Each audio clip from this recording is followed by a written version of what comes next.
In this video, I'm going to show you how you can compare different linear models using Bayes factors.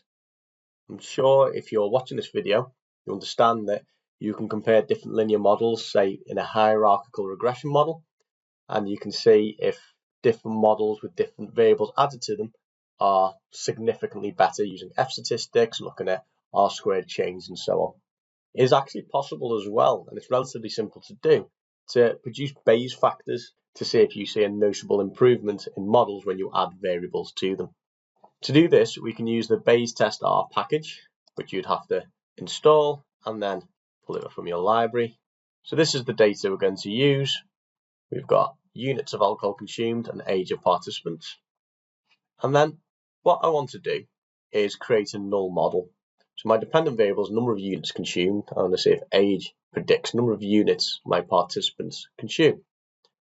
So I can just use this command. So I can just do a linear model, units predicted by, and then just put a 1 in there. So it's a null model. I'm not predicting it by anything. And I'm asking specifically for the BIC value, the Bayesian information criteria. And I can save that. I can call it anything I like, but I'm going to call this object, my BIC for this model, I'm going to call it BIC null. So I can run that. And that's my BIC for the null model. Now I'm going to run another model, which I'm going to put age as a predictor. It's almost exactly the same as before, but I've got my tilde symbol now followed by age, so I've got a predictor in it rather than it being a null model with no predictors. I ask for my BIC. I'm going to call this one BIC mod for my model, and I can run that. And there's my BIC for my model.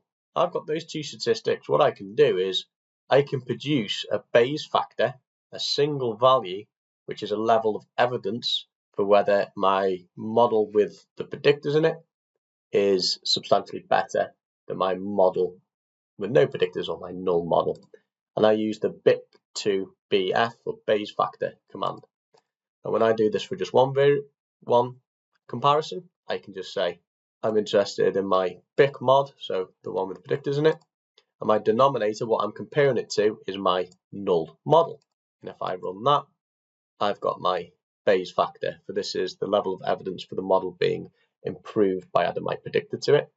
You can see on the screen here an example of ways you can interpret the Bayes factor, the level of improvement that this value would represent, the level of evidence that we have.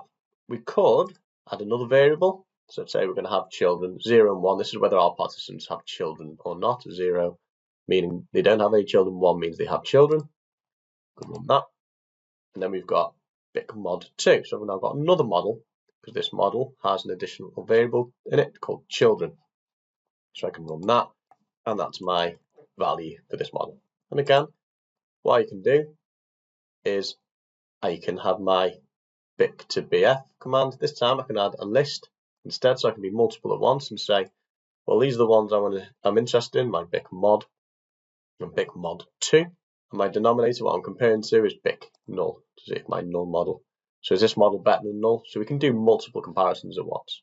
And if I run that, the number we're familiar with before, the same comparison as before, the BIC mod with BIC null.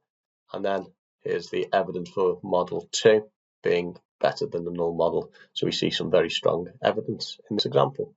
We can do a normal hierarchical regression and compare things using f-statistics, p-values and so on. However, this is just another way that we can view levels of evidence from a Bayesian perspective, using our standard linear model, pull out that BIC value and allow us to be able to produce some Bayes factors from it.